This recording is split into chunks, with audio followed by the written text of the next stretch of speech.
Hi guys, Nathan here from JS Powersports. Today I'm going to walk you through changing a push button bulb type primer that comes on these factory Krashes to a plunger type. And there's going to be a couple nuts underneath here. You're going to disconnect these two hoses right here. This is hard to see, I understand. And you're going to take one of the nuts off. Well, actually you need to take the bigger one off. These are just kind of hand tied in here, so if you press down right here while you grab the nut on the inside, you can grab the whole assembly and pull it out, and we'll get it put into a vise with a pair of blocks so that it soft and doesn't damage the original primer, and we will get going from there. Okay, back in the shop here now. We've got the... Sorry, I got distracted by the ladies here.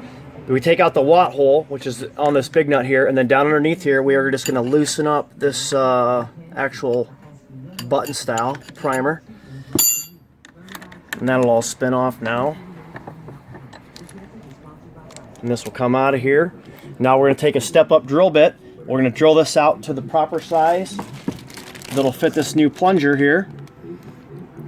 And then we'll tighten that in there, and we'll hook it up the same way that it was hooked up before, with this angled line being your inlet line, and the one that goes straight out the front being the push line or the outlet line going to the carburetors.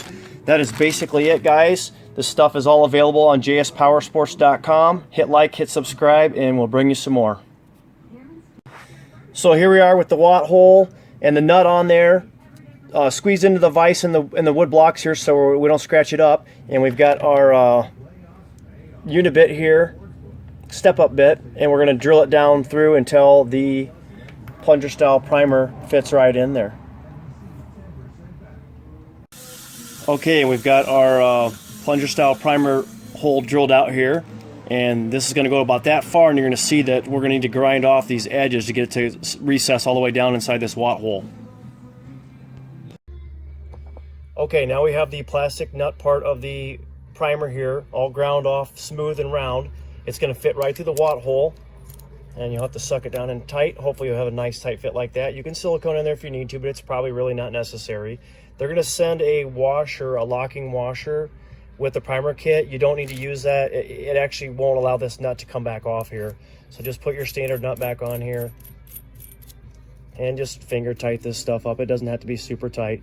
And now you can get your large nut off of the watt hole itself and be able to go install this assembly back in there. Once again, hit like, hit subscribe, and we'll bring you some more.